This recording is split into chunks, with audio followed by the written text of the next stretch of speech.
إن الحمد لله نحمده ونستعينه ونستغفره ونعوذ بالله من شرور أنفسنا ومن سيئات أعمالنا من يهده الله فلا مضل له ومن يضلله فلا هادي له وأشهد أن لا إله إلا الله وحده لا شريك له وأشهد أن محمدا عبده ورسوله أما بعد إن خير الحديث كتاب الله وخير الهدي هدي محمد صلى الله عليه وسلم وشر الأمور محدثاتها وكل محدثة بدعة وكل بدعة ضلالة وكل ضلالة في النار.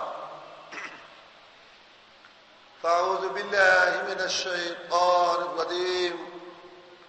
بسم الله الرحمن الرحيم. نون والقلم وما يسطرون ما أنت بنعمة ربك بمجنون وإن لك لأجرا غير ممنون وإنك لعلى خلق عظيم. قال رسول الله صلى الله عليه وسلم بعثت لأتمم مكارم الأخلاق.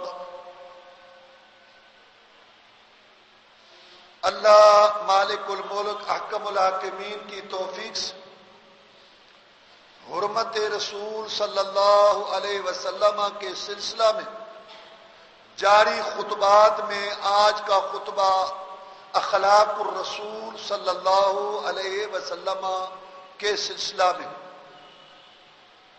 اخلاق الرسول کا کیا معنی؟ رسول کے اخلاق صلی اللہ علیہ وسلم، اور اخلاق جمع ہے خلق کی. خلق کا معنی ہے عادت اور اخلاق کا معنی ہے عادتیں، طریقے. اخلاق الرسول رسول اللہ صلی اللہ علیہ وسلم کے اخلاق، اس کا بڑا وسیع مفہوم ہے. لوگوں کے ذہن میں اس کا ادھورا مفہوم ہے. اخلاق الرسول صلی اللہ علیہ وسلم کا مطلب ہے کہ جو رسول اللہ صلی اللہ علیہ وسلم کے افعال ہیں، اقوال ہیں، عادات ہیں، اعمال ہیں، جو زندگی ہے، جو سیرت ہے، جو نمونہ ہے، جو لائن ہے، وہ سارے کا سارا اخلاق ہے. صلی اللہ علیہ وسلم رسول اللہ صلی اللہ علیہ وسلم نے عقائد بتائے تو وہ بھی اخلاق ہے. آپ نے عبادات سمجھائیں تو وہ بھی اخلاق ہیں.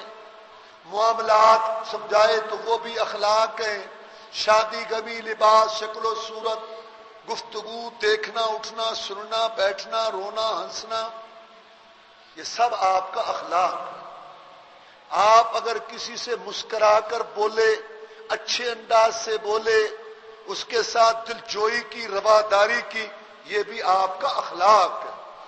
اگر آپ نے دین کے سلسلہ میں کسی کا بائیکاٹ کروایا اور آپ نے لڑائی کی، جنگ کی، قتال کیا، لڑائی کی، کسی کو قتل کروایا جس کو سمجھتے تھے کہ اس کا دنیا میں رہنا دین کے لیے نقصان دہ ہے، تو اللہ کی قسم یہ بھی محمد رسول اللہ کا اخلاق. اور قرآن نے یہ بات بتائی کہ آپ کی پوری سیرت اور آپ کا پورا جو ہے وہ زندگی کا دوران اور وہ سارے کا سارا جو ہے وہ اخلاق. اللہ تعالیٰ نے آپ کو فرمایا کہ آپ ایک عظیم اخلاق کے مالک ہیں. تو رسول کی زندگی میں بے شک مسکرانا، اخلاق سے پیش آنا، اچھے انداز سے، اخوت، ہمدردی، بھائی چارہ، معاف کر دینا اور لوگوں سے درگزر کرنا اور اللہ تبارک و تعالی کے بندوں سے پیار اور مخلوق کے ساتھ محبت، یہ رسول صلی اللہ علیہ وسلم کی زندگی میں نمایاں. لیکن رسول کی زندگی میں صلی اللہ علیہ وسلم کی زندگی میں، آپ کی زندگی میں عقائد، معاملات اور نماز کے سلسلہ میں سخت گیری، قتال و جہاد، بائیکاٹ اور ان کے ساتھ مجرموں کے ساتھ مجرموں جیسا سلوک، یہ بھی محمد رسول کی سیرت میں نمایاں ہے. لہذا لوگوں کے ذہن میں جو اخلاق کا مفہوم ہے وہ ادھورا ہے.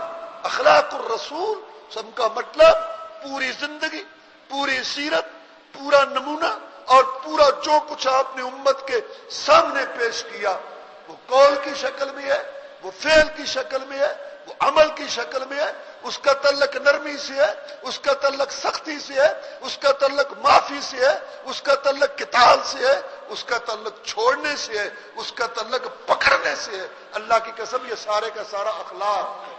اور رسول اللہ صلی اللہ علیہ وسلم کی اس زندگی پوری کی اللہ نے قسم اٹھائی ہے، لعمرو کا محمد تیری زندگی کے شب و روز، رات دن، تیری صبح و شام، تیری مکی زندگی، مدنی زندگی، اور تیرے جو افعال، اقوال، اعمال، اور تیرا قتال و جہاد، اور تیرا معاف کرنا، مسکرانا، اور تیرا لوگوں کے ساتھ وہ پیار کرنا، اور تیرا لوگوں کے ساتھ سختی کرنا بوقت ضرورت کے، تیری ساری زندگی اتنی مقدس، مطہر اور پاکیزہ ہے، میں مولا تیری زندگی کی قسم۔ اللہ نے کوئی فرق نہیں کیا کہ جس میں تیرا مسکرانا ہے، جس میں تیرا لوگوں کو معاف کرنا ہے، اخوت و بھائی چارے والی زندگی کی میں نہیں پوری زندگی لعمرو کا محمد تیری پوری زندگی میں مولا پاس کرتا ہوں، میں مولا اس کی تائید کرتا ہوں، میں مولا اس پر مور لگاتا ہوں۔ تیری پوری زندگی اس قابل ہے کہ میں مولا عرش والا تیری زندگی کی قسم اٹھاتا ہوں، تاکہ مخلوق کو، تیری امت کو پتا چلے کہ محمد کریم صلی اللہ علیہ وسلم کی پوری زندگی چار ڈال کے تاروں کو تار، وہ اتنی مقدس، پاکیزہ، مطہر ہے اللہ کی نظر میں کہ اللہ اس کی قسم اٹھاتا ہے۔ لہذا یہ ہے اخلاق کا مفہوم۔ تو ایک اخلاق کا پہلو ہے یہ کہ جب معاملہ آپ کی ذات کا تھا، جب معاملہ آپ کے گھرانے کا تھا، جب معاملہ آپ کی برادری کا تھا، جب معاملہ آپ کے خاندان کا تھا، جب معاملہ دنیاوی امور مال سے تھا، جب معاملہ دنیاوی دولت کے سلسلہ میں تھا، تو پھر محمد الرسول صلی اللہ علیہ وسلم کا یہ پہلو ہے، اخوت والا، ہمدردی والا، بھائی چارے والا، معافی والا، درگزر کرنے والا، اور چھوڑ دینا اور معاف کر دینے والا۔ اور جب تعلق اللہ کے دین سے ہو، وہ عقیدہ سے ہو، وہ نماز سے ہو، وہ حدود اللہ سے ہو، وہ اللہ کے دین کے سلسلہ میں مخلوق کے لیے اللہ کا پیغام ہے۔ اس سلسلہ میں جو رکاوٹ بنے، اس سلسلہ میں جو لوگ آڑے آئے، اس سلسلہ میں جن لوگوں نے مخالفت کی، اس سلسلہ میں جن لوگوں نے رکاوٹ کی، محمد ان کے لیے ننگی تلوار صلی اللہ علیہ وسلم۔ یہ اخلاق کے دو پہلو۔ تو اللہ کی توفیق سے آج ہم پہلا پہلو جو ہے اس کو سامنے رکھیں گے۔ اللہ تعالیٰ نے ارشاد فرمایا، مجھے قسم ہے قلم کی اور جو وہ لکھتے ہیں، تیرے اوپر تیرے رب کا فضل ہے، تیرے رب کی نعمت ہے، تیرے رب کا احسان ہے۔ تو مجنون نہیں ہے، تو دیوانہ نہیں ہے جیسے یہ لوگ کہتے ہیں۔ آپ حوصلہ رکھیں، پریشان نہ ہو۔ جب آپ کو یہ مجنون دیوانہ کہتے ہیں، میں مولا تیرے لیے اجر و ثواب بڑھا دیتا ہوں۔ جب بھی آپ کو مجنون دیوانہ کہتے ہیں، تیرا ایک اور درجہ میں مولا بلند کر دیتا ہوں، تیرے لیے ایسا اجر ہے، ایسا ثواب ہے ان کے مجنون کہنے پر جو نہ ختم ہونے والا۔ آپ جواب کیوں نہیں دیتے؟ وَإِنَّكَ لَعَلَىٰ خُلُقٍ عَظِيمٍ، آپ ایک بہت بڑے اخلاق کے مالک ہیں، اس لیے آپ ان کی باتوں کا جواب نہیں دیتے۔ اللہ تعالیٰ نے ارشاد فرمایا، فَبِمَا رَحْمَةٍ مِّنَ اللَّهِ لِنتَ لَهُمْ وَلَوْ كُنْتَ فَظًّا غَلِيظَ الْقَلْبِ لَانفَضُّوا مِنْ حَوْلِكَ۔ اے محمد کریم صلی اللہ علیہ وسلم، تو نے دعوت پیش کی، اپنا اخلاق پیش کیا، اپنی سیرت پیش کی، ان کو بلایا، یہ جمگھٹے آ گئے، جماعتوں کی جماعتیں آ گئے، اور یہ شہری آ گئے، دیہاتی آ گئے، مرد عورتیں آ گئی، بادشاہ آئے، رعایا آئے، شاعر خطیب آئے، یہودیوں میں سے آئے، عیسائیوں میں سے آئے، بت پرستوں میں سے آئے، علاقوں کے سردار نواب آئے، اور اپنے علاقوں سمیت آئے، برادریوں، خاندانوں، فوجوں سمیت آئے۔ یہ تیرے ارد گرد جو رونق لگ گئی، یہ تیرے ارد گرد جو لشکر آ گئے، یہ تیرے ارد گرد جو جماعتیں ہو گئی، اور تیرے ارد گرد سارے یہ لوگ اکٹھے ہو گئے، ہر طبقہ، ہر شعبہ سے۔ اس کا سبب یہ تھا کہ تو نرم دل والا تھا، تو میٹھی طبیعت والا تھا، شیریں گفتار تھا، تو بہت کشش بھری گفتگو کرنے والا تھا، تو لوگوں کے لیے ہمدردی، خیر خائی کرنے والا تھا۔ یہ سبب تھا کہ جب تیرے ارد گرد جماعتیں اکٹھی ہو گئی اور تیرے ارد گرد یہ لوگ آئے، حتیٰ کہ عرفات کے میدان میں جب تو نے اپنی پکی ہوئی کھیتی دیکھی، دائیں طرف بھی انسان تھے، بائیں طرف بھی انسان تھے، آگے بھی انسان تھے، پیچھے بھی انسان تھے، تو تقریر کر رہا تھا اور تیرے ارد گرد چاروں طرف سپیکر لوگ موجود تھے جو تیری آواز کو آگے پہنچا رہے تھے۔ لوگوں سن لو، یہ دین مکمل ہوا اور آج کے بعد ایک اللہ کی عبادت ہوگی، میں محمد کی اطاعت ہوگی صلی اللہ علیہ وسلم۔ ان میں عربی بھی تھے، ان میں اجمی بھی تھے، حبشی بھی تھے، ان میں رومی بھی تھے، ان میں ایرانی بھی تھے، ان میں فارسی اور نسل بھی تھے، ان میں مصری بھی تھے، ان میں یمنی بھی تھے، ان میں شاعر خطیب کلام کرنے والے بھی تھے، ان میں بچے عورتیں بوڑھے بھی تھے، ان میں سردار نواب بھی تھے۔ محمد صلی اللہ علیہ وسلم اس کی وجہ اور اس کا سبب یہ تھا کہ لنت لہم ولو کنت فظا غلیظ القلب، تو نرم دل تھا، اخلاق والا۔ اگر تو سخت طبیعت ہوتا یہ سارے بھاگ جاتے، کوئی بھی اکٹھا نہ ہوتا تیرا۔ کتنی ہمدردی تھی محمد میں سے، کتنی محبت تھی، کتنے لوگوں کی خیر خواہی تھی، کتنا لوگوں سے پیار تھا، کتنا محمد لوگوں کے دکھوں پہ کڑتا تھا، کتنا لوگوں کی پریشانیوں پہ محمد کا دل پسیج جاتا تھا اور محمد کڑتا تھا، پریشان ہوتا تھا لوگوں کی پریشانیوں پر، جیسا کہ سارے جہاں کا درد میرے دل میں ہے۔ کتنی محبت تھی لوگوں سے، مخلوق سے کتنا پیار تھا، کتنا اخلاق تھا، محبت کتنی تھی، اخوت کتنی تھی۔ کوئی مخلوق پوری انسانیت میں لکھنے والوں نے لکھا اور بیان کرنے والوں نے بیان کیا، اپنوں نے اور بگانوں نے بھی کتابیں وجود میں آ گئی، اور جو ہے لائبریریاں بھر گئی، اور ان کتابیں جو سیرت پر لکھی گئی ان کی تعداد ہزاروں کی تعداد میں ہے۔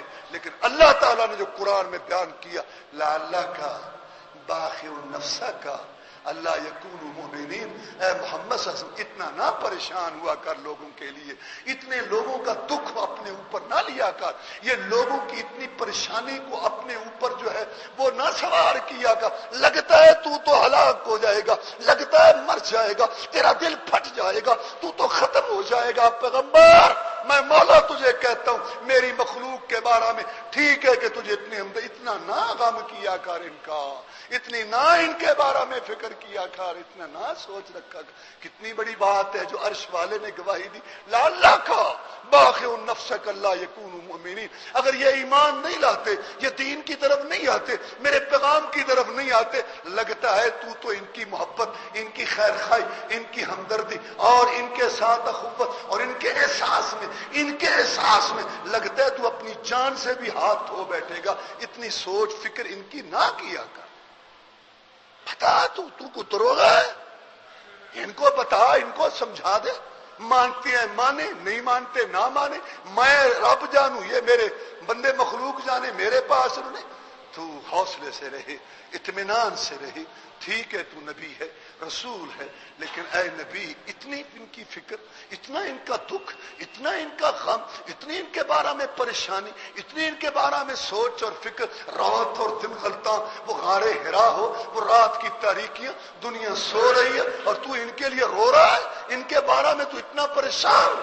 اے پیغمبر تو میرا رسول ہے، میں تیری اتنی پریشانی، تیرا اتنا دکھ، تیرا اتنا کڑنا میں مولا بھی برداشت نہیں کر سکتا۔ تو میرا پیغمبر ہے، تو میرا محبوب ہے، میں نے تجھے نبی رسول بنا کے بھیجا، یہ ڈیوٹی میں نے دی، میں تجھے کہتا ہوں اتنا نہ ان کا غم کیا کر۔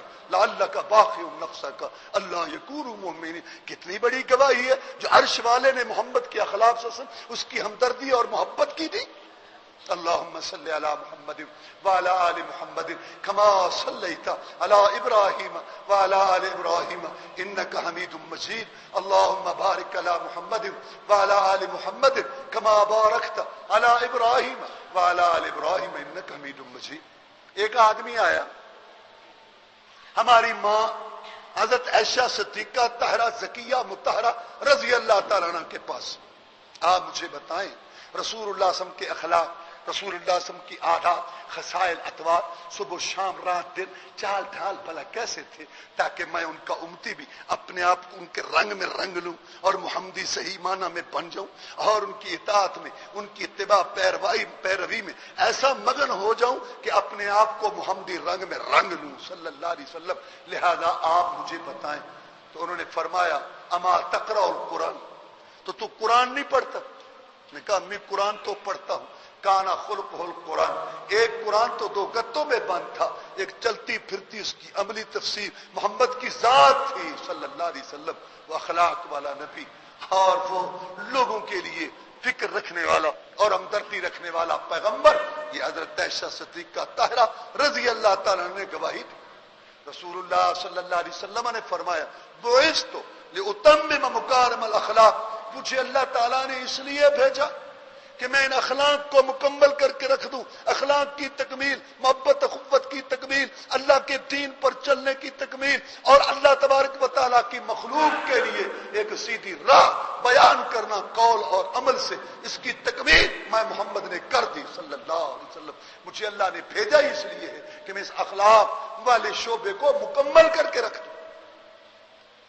اب جیسا معاملہ تھا آپ کے ساتھ، آپ کی ساتھ خاندان برادری کے ساتھ، تو رسول اللہ صلی اللہ علیہ وسلم نے اخلاق کا پہلا پہلو وہ معاف کر دینے والا فران کی چوٹیوں سے شروع ہوا اور آخر تک محمد کریم صلی اللہ علیہ وسلم نے اس پہلو کو رکھا کہ اپنی ذات کے لیے، برادری کے لیے، خاندان کے لیے، قبیلے کے لیے، بیٹی کے لیے، گھر والوں کے لیے، مالی مفادات کے لیے، کاروبار کے لیے اور آپ کی ذات کے لیے اگر کسی نے سختی کی، کسی نے تکلیف دی، کسی نے پریشان کیا اور کسی نے جو ہے آپ کو بیزار کیا، محمد نے معاف کر دیا، کہا کوئی بات نہیں۔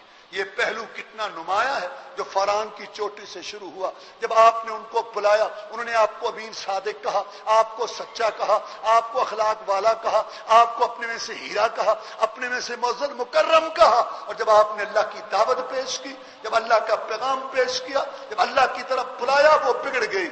ہاں ہمیشہ ایسا، ہمیشہ ایسے ہوتا ہے۔ صالح علیہ السلام کے قصے میں اللہ نے بیان کیا کہ جب صالح علیہ السلام نے اپنی قوم سمود کو اللہ کی طرف دعوت دی تو کہنے لگے یا صالح کنت مرجوا، تو ہماری امیدوں کا مرکز تھا، آنکھوں کا تارا تھا، ہمیں تو بڑی توقعات تھی تجھ سے کہ تو ہمارا سردار بنے گا یا صالح، ہمیں تو بڑی امیدیں تھیں تجھ سے مشورے لیا کریں گے انفرادی اور اجتماعی معاملات میں، ہم تو ایسے انتظار میں تھے۔ یہ تو نے کیا بہکی بہکی باتیں کرنی شروع کر، معاذ اللہ معاذ اللہ، یہ جب سے تو نے توحید کی دعوت دینی شروع کی ہے، جب سے تو ہمارے باپ دادا کے عقیدوں کی مخالفت کرتا ہے، اور جب سے تو ایک اللہ کی طرف بلا رہا ہے، ہماری امیدوں پر پانی پھر گیا، ہمیں مایوسیاں۔ یہ ہمیشہ اللہ کے نیک بندے، ان کا بڑا مقام ہوتا ہے معاشرہ میں، خاندان اور برادری میں، قبیلے میں، لیکن جب وہ اللہ کی بات کرتے ہیں، جب وہ اللہ کی طرف بلاتے ہیں، تو وہی جو امیدوں کا مرکز ہوتا ہے نا،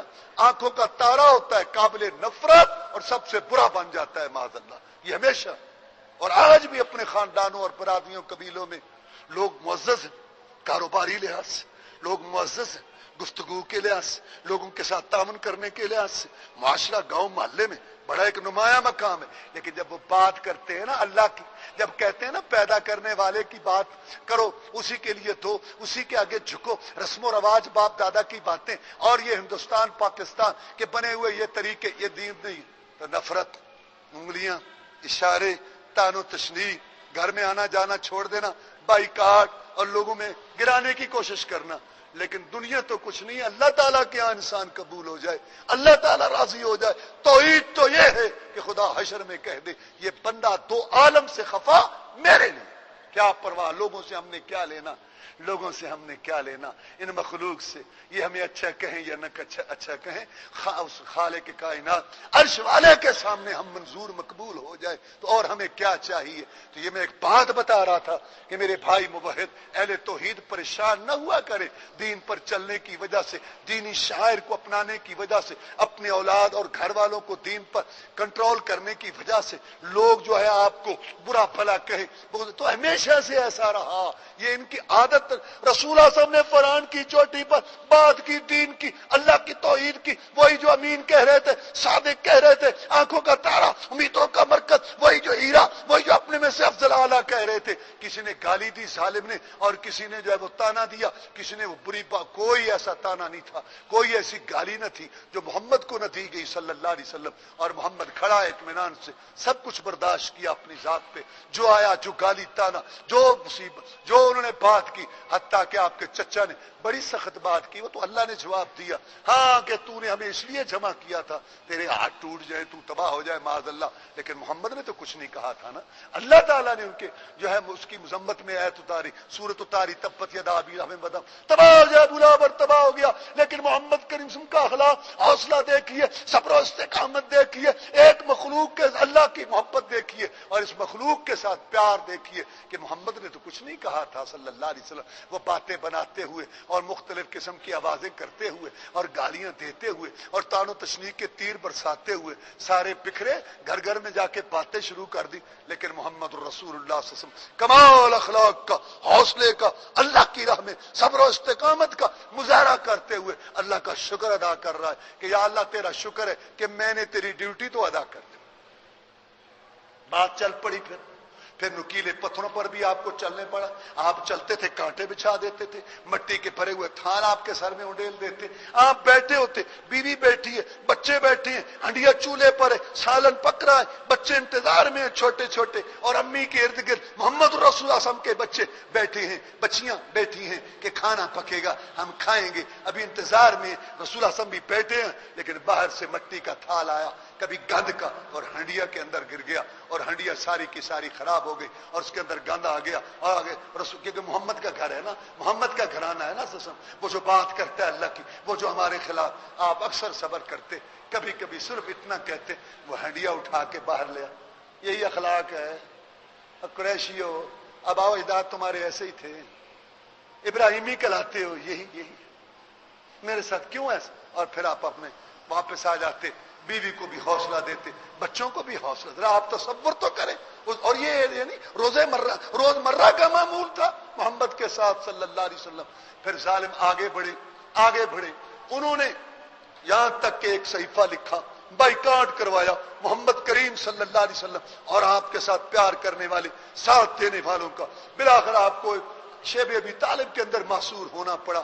ساری دنیا کے اچکے بدماش لفنگے گنڈے مکہ میں آ جا سکتے تھے، اور دانا پانی استعمال کر سکتے تھے، اور آمد و رفت پہ کوئی پابندی نہیں تھی، لیکن محمد رسول دنیا کی عظیم شخصیت، دنیا کا عظیم انسان، واللہ فہم و فراست میں، شرم و حیا میں، ذہانت اور فطانت میں، تقوی اور پرہیزگاری میں، نبوت اور رسالت میں، اللہ کے قرب میں، معاملات کے اندر اخوت بھائی چارہ میں، جس کی کرتے رب کو بھی نہ کوئی پہنچ سکا، وہ اور اس کے بچے بلک کے رو کے وقت گزارتے رہے، لیکن ان کے لیے دانا پانی پر پابندی تھی۔ یہ بھی محمد رسول اللہ نے برداشت کیا صلی اللہ علیہ وسلم۔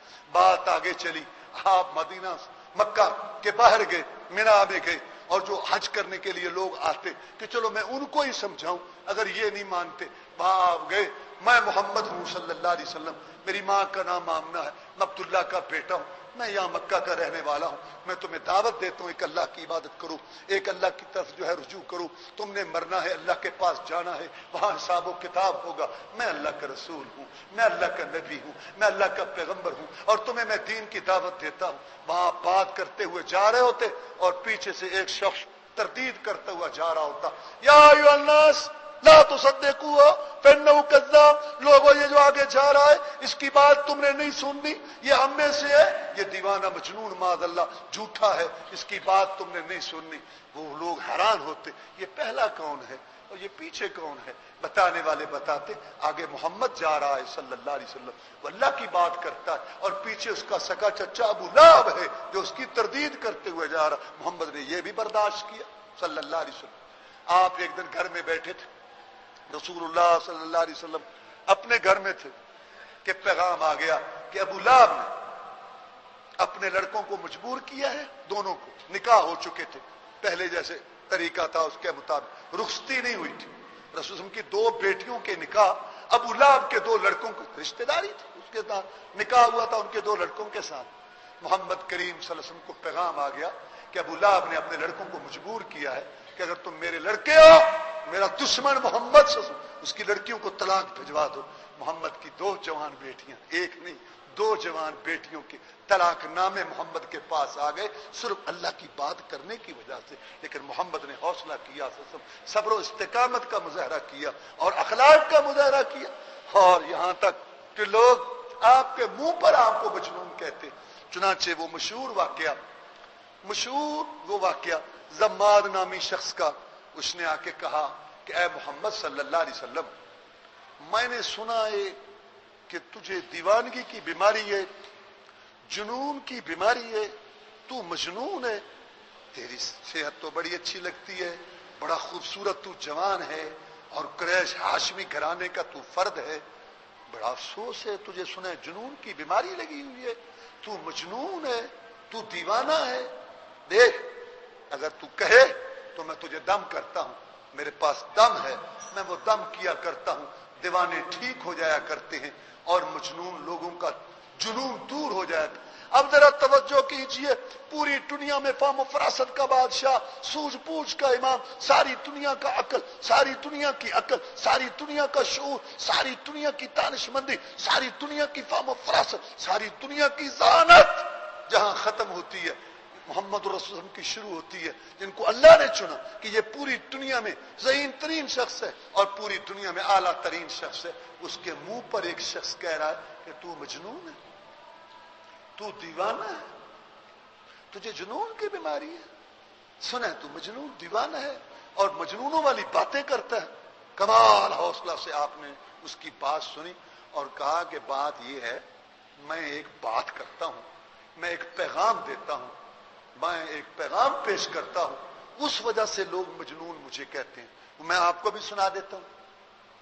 آپ سمجھدار ہیں، مکہ کے مشہور لوگوں میں سے ہیں اور آپ پڑھے لکھے آدمی ہیں، میں آپ کو وہ پیغام سنا دیتا ہوں جس بات کی وجہ سے، جس پیغام کی وجہ سے یہ لوگ مجھے دیوانہ کہتے ہیں اور یہ لوگ مجھے جو ہے وہ مجنون کہتے ہیں۔ آپ خود فیصلہ کر لینا، اگر اس میں کوئی دیوانگی ہوئی، اس کلام کے اندر کوئی جنون ہوا، اس کلام کے اندر کوئی پاگل پن ہوا تو آپ مجھے دم کر دینا۔ اس نے کہا بالکل ٹھیک ہے، آپ مجھے وہ کلام سنائیں۔ آپ نے فرمایا ان الحمد للہ نحمدہ ونستعینہ ونستغفرہ، ہم تعریف تو ساری اللہ کی، جس نے زمین و آسمان کو پیدا کیا۔ کسی کی حسن کی تعریف، کسی کی عقل و خرد کی تعریف، کسی کی علم کی تعریف، کسی کی قوت کی تعریف، کسی کی مہارت کی تعریف۔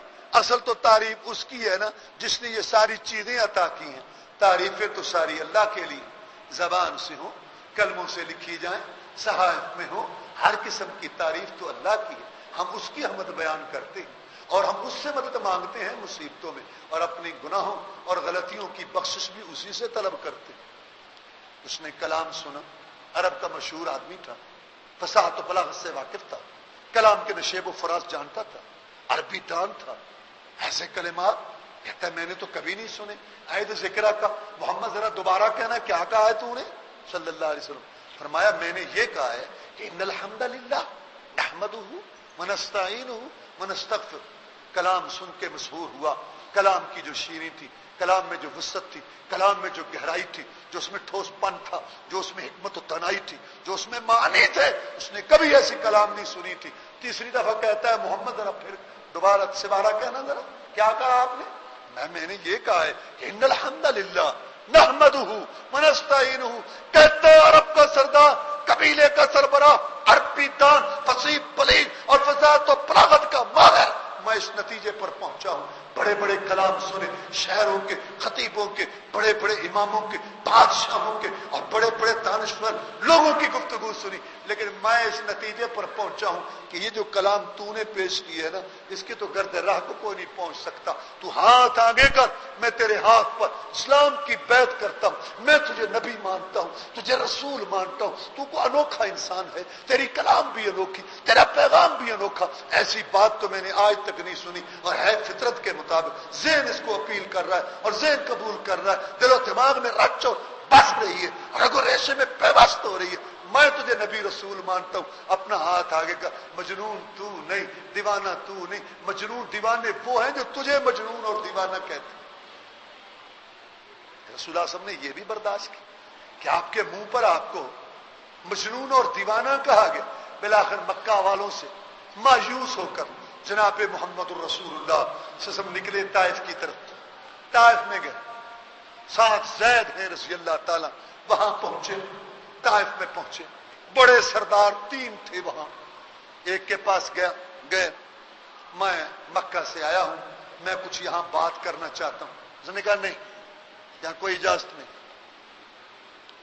آپ دوسرے سردار کے پاس گئے، میں ایک پیغام دینا چاہتا ہوں آپ کے شہر علاقے۔ اس نے کہا دیکھ، میں تیرے ساتھ گفتگو نہیں کرنا چاہتا، اگر تو نبی ہے، رسول ہے، تو خواہ مخواہ میری طرف سے گستاخی ہو جائے گی، اگر تو نہیں ہے تو میں ایسے آدمی کو منہ نہیں لگانا چاہتا، جاؤ اپنا کام۔ ان لوگوں نے تینوں نے ایسا جواب دیا، لیکن اس کے باوجود آپ نکلے اور آپ نے گلی کوچے میں اللہ کا پیغام دیا۔ ان ظالموں نے نوجوان لڑکے پیچھے لگا دیے، وہ تالیاں پیٹتے تھے، آوازیں کستے تھے، دیوانہ مجنون کہتے تھے، تان و تشنیع کے بستر چلاتے تھے اور وہ گالیاں دیتے اور پھر تالیاں پیٹتے تھے۔ آج اگر تالیاں پیٹی جاتی ہیں، سیٹیاں بجائی جاتی ہیں رسول کے نام پر اور اللہ کے نام پر، واللہ بڑا دکھ ہوتا ہے۔ یہ تالیاں پیٹنا، سیٹیاں بجانا، تم نے اس کا نام عبادت رکھ دیا ہے قوالی شریف کہہ کے۔ واللہ یہ تم ان لوگوں کا شیوا تھا جو محمد کے دشمن تھے صلی اللہ علیہ وسلم۔ تو محبت کی آڑ میں محبت کا لیبل لگا کے محمد کے نام پہ تالیاں پیٹتے اور سیٹیاں بجاتے ہو۔ رسول اللہ صلی اللہ علیہ وسلم کے پیچھے انہوں نے لڑکے لگا دیے اور انہیں حتیٰ کہ انہوں نے آگے جو ہے اس سے معاملہ کیا کہ پتھر مارنے شروع کر دیے کہ کوئی دیوانہ آیا ہے ہمارے شہر میں، کوئی مجنون آیا، پتھر پڑے اللہ کی راہ میں محمد کو صلی اللہ علیہ وسلم، اور کستوری سے زیادہ خوشبودار خون دنیا کی مٹی میں ملا، لیکن آپ نے صبر حوصلہ، لیکن خون اتنا بہہ چکا تھا، اتنا خون بہہ چکا تھا کہ رسول اللہ صلی اللہ علیہ وسلم کی جوتی چپک گئی آپ کے پاؤں کے ساتھ۔ بالآخر ایک حویلی تھی، اس کی بڑی دیوار تھی، اس کے سائے کے پاس وہاں زید آپ کو لے کے گئے اور آپ کو وہاں لٹایا اور پانی لے کر آیا، کچھ آپ کے منہ میں ڈالا، کچھ آپ کے چہرے پہ چھینٹے مارے۔ دوپہر کا ٹائم تھا، محمد صلی اللہ علیہ وسلم اپنے ایک ساتھی کے ساتھ وہاں موجود ہے اور طائف والوں کے اس سلوک پر محمد صبر کر رہا ہے، حوصلے سے پیش آ رہا ہے، اور وہاں حویلی کا مالک وہ دیکھ رہا تھا۔ اس نے اپنے غلام کو کہا وہ اجنبی ہیں دو، جاؤ ان کو میری طرف سے انگوروں کا تحفہ دے کر آؤ۔ وہ انگوروں کا خوشہ لے کے آیا۔ اے اجنبی، وہ میرے مالک نے، حویلی کے سربراہ نے، جس حویلی کی دیوار میں تم نے پناہ لی ہے اور سائے میں بیٹھے ہو، اس نے مجھے یہ انگوروں کا خوشہ دے کر بھیجا ہے اور کہا ہے کہ جاؤ ان کو کہو کہ یہ تحفہ ہے۔ تو تحفہ تو آپ قبول کرتے تھے۔ اس نے رکھا تو آپ نے بسم اللہ کہہ کے انگوروں کی طرف ہاتھ بڑھایا۔ وہ غلام کہتا ہے کہ اے اجنبی، یہ جو تم نے کلمہ کہا ہے اس علاقے میں تو کوئی نہیں کہتا، یہ بسم اللہ تو کوئی نہیں کہتا۔ تو آپ نے پوچھا تو اس علاقے کا رہنے والا نہیں ہے؟ اس نے کہا نہیں، میں تو اس علاقے کا رہنے والا نہیں ہوں۔ تو کس علاقے کا رہنے والا ہے؟ کہاں کا رہنے والا ہے تو؟ کہا میں تو نینوا کا رہنے والا ہوں، وہ جو عراق کا شہر ہے نینوا، میں تو وہاں کا رہنے والا ہوں۔ تو آپ نے اچھا تو وہ میرے بھائی یونس علیہ السلام جو تھے ان کے شہر کا ہے، تو یونس علیہ السلام کے شہر کا ہے، نینوا کا، تو یہاں کا نہیں ہے۔ وہ بڑا حیران ہوا۔ اس نے کہا اجنبی تو یونس کو جانتا ہے؟ کیونکہ اس کے خاندان میں تو تذکرے تھے یونس، تو یونس کو جانتا ہے؟ تجھے یونس کا تعارف ہے اے اجنبی؟ جناب محمد رسول اللہ صلی اللہ علیہ وسلم نے فرمایا ہاں، کیونکہ ہر نبی رسول کو اللہ تعالیٰ پہلے نبیوں رسولوں کے حالات بتاتے ہیں۔ ہاں میں اس کو جانتا ہوں، وہ بھی نبی تھا، میں بھی اللہ کا نبی ہوں۔ تو دیکھ رہا ہے ہمیں، ہم یہاں بیٹھے ہیں، پردیسی مسافرت میں خون بہ رہا ہے، یہاں بیٹھے ہیں، تو ان چیزوں کو نہ دیکھ، تو بس اس بات کو دیکھ وہ بھی اللہ کا نبی تھا، میں بھی اللہ کا نبی ہوں، مجھے اللہ نے نبی بنایا۔ اللہ اکبر۔ تھوڑی دیر کے بعد جبریل علیہ السلام تشریف لائے اور ساتھ ایک فرشتہ تھا، نے آ کے سلام کہا اے محمد صلی اللہ علیہ وسلم، رب کا سلام قبول کرو، اللہ نے آپ کو سلام بھیجا، جا میرے محبوب کے پاس اور میں رب کا سلام کہا۔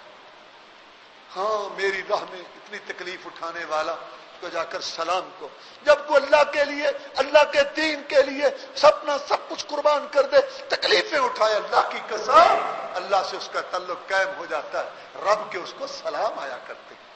جبریل علیہ السلام نے آ کے سلام کیا کہ اللہ سلام کہتے ہیں، اور اللہ کہتے ہیں کہ یہ فرشتہ ہے، اس کی ڈیوٹی پہاڑوں پر ہے، پہاڑوں پر اس کی ڈیوٹی میں نے لگائی ہوئی ہے، اور یہ فرشتہ آیا ہے اور اللہ تعالیٰ فرماتے ہیں کہ آپ جو حکم دیں نا، جو کہیں اس فرشتے کو، آج یہ کرے گا۔ آج اللہ نے اس کو اس لیے بھیجا کہ جا میرا پیغمبر جو کہے آج تو وہ کر۔ اتنے میں وہ فرشتہ آگے ہوا پہاڑوں والا، جس کی ڈیوٹی پہاڑوں پر تھی، نے کہا جناب میں پہاڑوں کا فرشتہ حاضر ہوں، مجھے اللہ نے یہ حکم دیا کہ اگر آپ کہیں تو میں ان دو پہاڑوں کو ملا دوں، ان دونوں پہاڑوں کو آپس میں ملا دوں، میری ڈیوٹی پہاڑوں پر ہے، اور میں سارے شہر والوں کو اس کے اندر کچل کے رکھ دوں۔ زید بھی بہت غصہ کر رہے تھے کہ ان لوگوں نے میرے نبی کے ساتھ کیا سلوک کیا، میرے آقا کے ساتھ کیا سلوک کیا۔ اب زید بھی انتظار میں تھے کہ ابھی میرا محمد کہے گا صلی اللہ علیہ وسلم، اور ابھی ان کے لیے بددعا کرے گا، اور میرے نبی کے دشمن یہاں تڑپتے کچلتے اور چیختے چلاتے مجھے نظر آئیں گے۔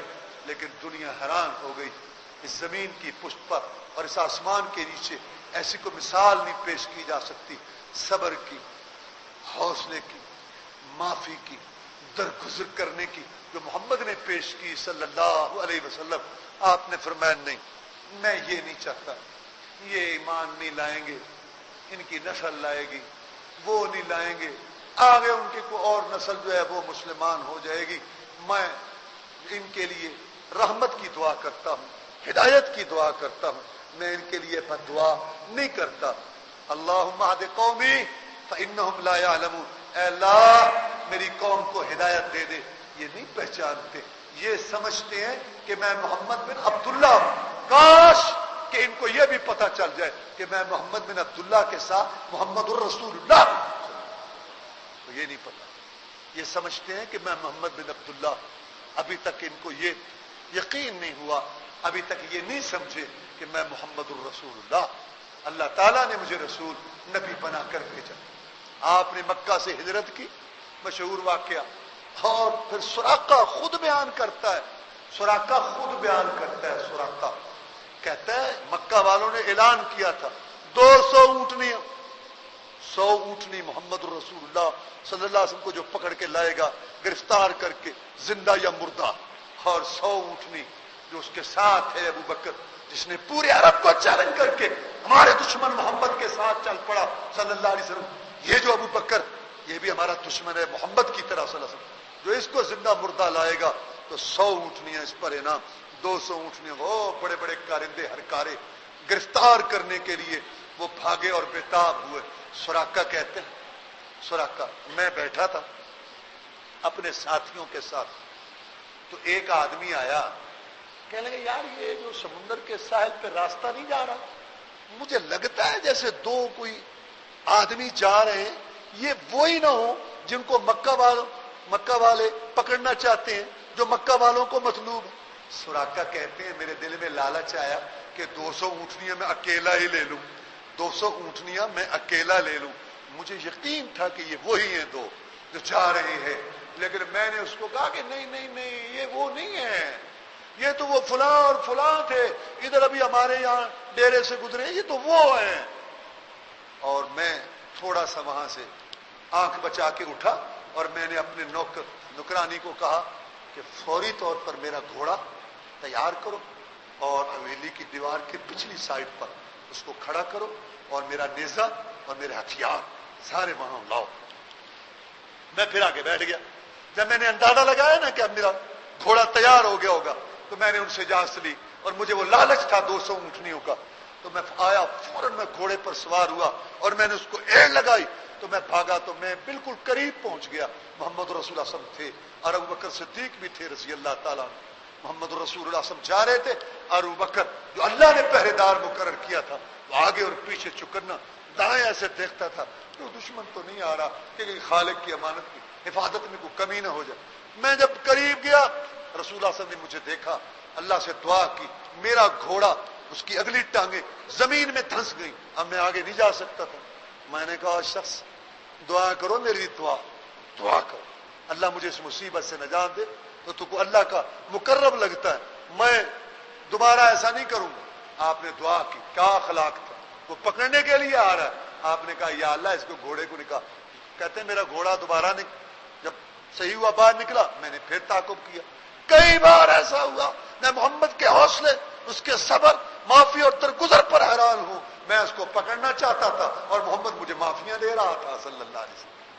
بالآخر میں سمجھ گیا اس شخص کو میں نہیں پکڑ سکتا جس کی حفاظت اللہ تعالیٰ خود کر رہے ہیں.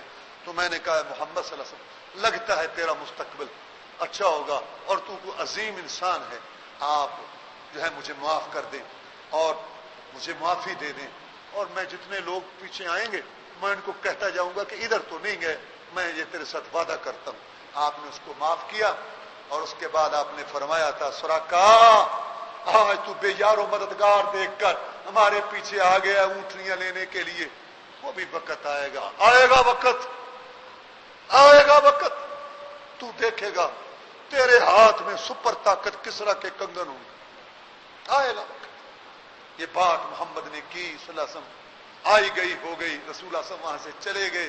بات تو معافی کی ہو رہی تھی کہ سراقہ کو آپ نے معاف کیا, لیکن آپ کی یہ پیشین گوئی بھی اللہ نے پوری کی. سراقہ کہتے ہیں رسول صلی اللہ علیہ وسلم وفات پا گئے. ابوبکر صدیق رضی اللہ تعالیٰ کا دور گزر گیا, دور آ گیا عمر فاروق کا رضی اللہ تعالیٰ عنہ. ایک دن مجھے خیال آیا چلے مدینہ میں, یہ مسلمان ہو گیا تھا نا بعد میں, چلے مدینہ میں رسول کے شہر میں رسول کی مسجد میں جا کے نماز پڑھیں. میں گیا, میں نے جمعہ پڑھا, امیر المومنین عمر فاروق خطبہ دے رہے تھے رضی اللہ تعالیٰ. خطبہ کے دوران انہوں نے کہا بھائی جمعے کے بعد سارے بیٹھنا, اللہ تعالیٰ نے مدد کی ہے, ایلچی محاذ سے آیا, کئی سو سال سے جلتا ہوا آتش کدا ایرانیوں کا, مجوسیوں آگ پرستوں کا, وہ ٹھنڈا ہو چکا ہے اور ایران فتح ہو چکا ہے, اور سپر طاقت کا سربراہ کسرا, اس کا خصوصی جو بکس ہے سونے کا وہ آیا ہے, اور یہ اللہ تعالیٰ نے خوشخبری دی ہے, سارے بیٹھنا بعد میں اور دیکھ کے جانا کہ اللہ تعالیٰ نے فتح دے دی اور سپر طاقت جو ہے وہ ٹوٹ گئی. سارے لوگ بیٹھے تھے, میں بھی بیٹھ گیا. وہ بکس لایا گیا, بکس سونے کا تھا, اس پہ ہیرے موتی جہرات لگے ہوئے تھے. کتنی امانت تھی محمد صلی اللہ علیہ وسلم کے ساتھیوں میں. یہ بکس چلا, سینکڑوں میل سے چلا, سونے کا بکس تھا, ہیرے موتی لگے ہوئے تھے, اس کے اندر وہ تاج تھا, اس کے اندر وہ کنگن تھے جو وہ کسرا پہنتا تھا. لیکن آفرین ہے محمد کے ساتھیوں سے ان کی امانت پر, ان کی دیانت پر. سینکڑوں میل سے یہ بکس آیا اور کئی ہاتھوں سے ہوتا ہوا. اس نے راتیں جنگل میں بھی گزاری اس بکس نے, ایک ایک کے پاس, لیکن مدینہ پہنچا اس کا ایک موتی بھی اپنی جگہ سے نہیں ہلا تھا. کیا امانت تھی, کیا صداقت تھی محمد کے ساتھیوں میں صلی اللہ علیہ وسلم. بکس کھولا آپ نے, اوپر کنگن پڑے تھے, بڑے بڑے کنگن اٹھائے عمر فاروق رضی اللہ تعالیٰ. کہا بڑا پہلوان تھا یار کسرا, اللہ نے فتح دے دی اس پہ, بڑا بہادر اور بڑے ایسے. اس کے بعد اتنے بڑے بڑے کنگن. پھر غیرت آئی, وہ فاروق کی غیرت, فاروق کی اہمیت, جو دشمنوں کو کچھ نہیں سمجھتا تھا اور دشمنوں کے لیے موت کا پیغام تھا, اور اللہ تعالیٰ کی طرف سے ان پہ مقرر کردہ عذاب تھا. وہ عمر فاتح روم, فاتح ایران, فاتح کیسر و کسرا, فاتح یمن و شام و عراق. اس کے اندر غیرت نے جوش مارا. کہا نہیں, میں اس کو جوان نہیں مانتا, ہمارے پاس بڑے جوان. پہنو ذرا کنگن, ذرا کنگن پہنو, تم پہنو. سراقہ کہتا ہے میں بیٹھا تھا, جب کنگن میرے ہاتھ میں آئے تو میرے آنکھوں سے آنسو آئے. عمر فاروق رضی اللہ تعالیٰ نے کہا خوشی کا موقع ہے, اللہ نے ایک تہذیب تھی شرک اور کفر کی, اس کو ملیا میٹ کیا, اور محمدی تہذیب و ثقافت کے پھریرے جھنڈے وہاں لہرا دیے گئے. تو کیوں رو رہا ہے؟ اب مجھے وہ ہجرت والا واقعہ یاد آ رہا ہے, جب میرے جیسا ڈیرے پہ رہنے والا ایک دیہاتی گوار, اس کو بھی ضرورت ہوئی تھی محمد کو پکڑنے کی قسم, اور کیا سے کیا دنیا ہو گئی کہ آج سپر طاقتوں کے خزانے محمد کی امت کے پاس ہیں. وآخر دعوانا الحمدللہ رب العالمین.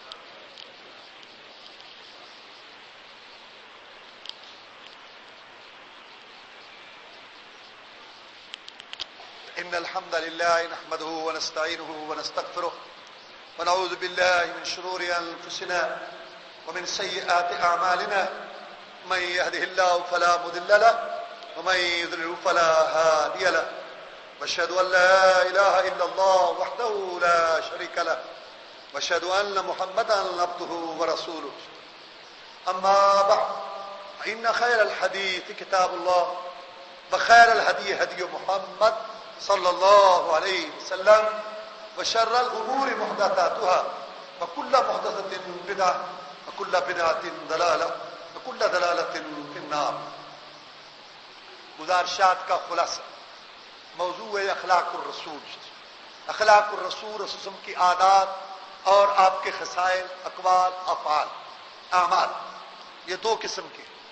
ایک جن کا تعلق آپ کی ذات سے تھا، خاندان برادری سے تھا، علاقے سے تھا، پیسے دولت سے تھا، مالی معاملات سے تھا. محمد معاف کرنے والا، درگزر کرنے والا تھا صلی اللہ علیہ وسلم. اور دوسرا پہلو جس کا تعلق اللہ کے دین کے ساتھ تھا، پھر محمد ننگی تلوار تھا صلی اللہ علیہ وسلم. پھر اس میں معافی اور درگزر کی کوئی بات نہیں تھی. محمد کہتا تھا مجھے کوئی حق نہیں ہے معافی، یہ اللہ کا حق ہے، اس نے اللہ کے حق میں کمی کی، اللہ کا مجرم ہے. پہلا پہلو وہ بیان ہو رہا. رسول اللہ صلی اللہ علیہ وسلم اپنے ساتھیوں کے ساتھ تھے سفر کے اندر. آپ بہت حکیم تھے، ساتھیوں کا بڑا خیال رکھتے تھے. چل چل کے تھک گئے ہوں گے سفر کی وجہ سے. ایک مقام آیا، آپ نے اپنے ساتھیوں کا پڑاؤ ڈالو، رک جاؤ، گھوڑوں اونٹوں کو بٹھاؤ، پر سے پلان اتارو، ان کو بھی سہولت دو، خود بھی آرام کرو. یہاں آپ مختلف جگہوں پہ آرام کر لیں. درخت تھے، عرب کی سرزمین کے درخت بہت چھوٹے چھوٹے ہوتے ہیں. جو لوگ گئے انہوں نے دیکھا ہے. اللہ تعالیٰ سب کو، جو نہیں گئے ان کو بھی اللہ تعالیٰ سب کو صحیح عقیدے، حق حلال کے مال کے ساتھ اپنے گھر کی زیارت نصیب فرمائے. تو چھوٹے چھوٹے درخت ہوتے ہیں. ایک درخت کے نیچے آپ لیٹ گئے اور تلوار آپ نے اوپر لٹکا دی. دشمن ایک طاق میں تھا. جب سب سو چکے اور اس نے دیکھا کہ ان کے قریب کوئی نہیں، تو دشمن آیا. آپ سو چکے تھے، اس نے اوپر سے تلوار اتاری درخت سے اور میان سے نکالی. بڑا خوش، بڑے ترنگ میں کہ آج پورے عرب اور مکہ کو آج بہت بڑا ایک تحفہ اور انعام دوں گا کہ آج محمد میری دسترس میں ہے، میری تلوار کے نیچے. آپ کی آنکھ کھل گئی. کہتا ہے بڑے گھمنڈ اور ترنگ میں آ کر، اتخافنی، کیا تو مجھ سے ڈرتا ہے؟ آپ نے، میں اللہ، ٹھیک ہے تو کھڑا ہے، میں لیٹا ہوں، تیرے پاس ہتھیار ہیں، میں نہتا ہوں، بے آبان ہوں، تنہا ہوں، لیکن میرا عقیدہ، میرا نظریہ، اللہ پر بھروسہ اور اعتماد اللہ کی قسم محمد کا پہاڑوں جیسا تھا صلی اللہ علیہ وسلم. کہتے ہیں اللہ میں تجھ سے نہیں ڈرتا، علاقہ بھر مخالف ہو، فلک بھی ہو ادو میرا، بگڑتا کچھ نہیں یار، اب نگاہ ہو جو تو میرا، میں نہیں ڈرتا. اس کو بڑا غصہ ہے. نے کہا تو نہیں ڈرتا، تلوار میرے ہاتھ میں ہے، تو نہیں ڈرتا، میں یمنا کو منی، تجھے مجھ سے کون بچائے گا؟ پھر آپ نے اپنی امت کو بھی سبق دیا. جرأت و شجاعت کا امام، غیرت و ابیت کا نشان بولا، جرأت سے بولا.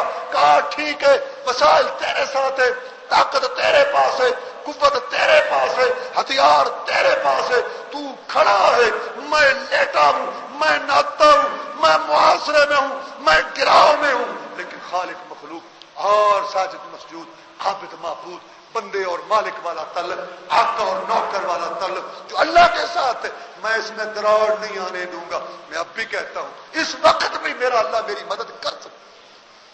ہاں یہ وقت ہوتا ہے مدد آنے کا جب آپ کو معاشی پریشانیاں ہوں، جب آپ کو دشمن سے پریشانیاں ہوں، جب آپ کو دین میں چلنے میں دشواری ہو، ہر طرف سے مایوسیاں ہو جائیں، گھراؤ محاصرے ہو جائیں، دشمن آ جائے، فوجیں آ جائیں، آپ ترنگ میں ہوں. حکمرانوں اور عوام یہ سبق سیکھو محمد کی سیرت سے صلی اللہ علیہ وسلم. جب ہر طرف سے مایوسیاں ہوں، پھر ایک اللہ تعالیٰ پر بھروسہ کرتے ہوئے کال اس سے ملا.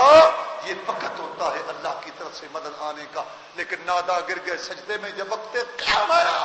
واللہ کیا بات ہے کہ 16 کروڑ عوام ہیں اور ان کے پاس ٹینک فوجیں اور سب کچھ ہے اور بموں کے مالک ہیں اور ان کے پاس پانی بھی وافر ہے. 60% ربڑ کے مالک، سونے چاندی کے بھی ان کے ساتھ جو ہیں وہ بھی ڈھیر موجود ہیں، بندرگاہوں کے مالک. لیکن ڈر رہے، کانپ رہے، سینکڑوں میل دور وہ لوگ جن کو یہ پتہ نہیں کہ ہمارا باپ کون ہے، خنزیروں بندروں کی اولاد، ان سے کانپتے ہیں حکمران.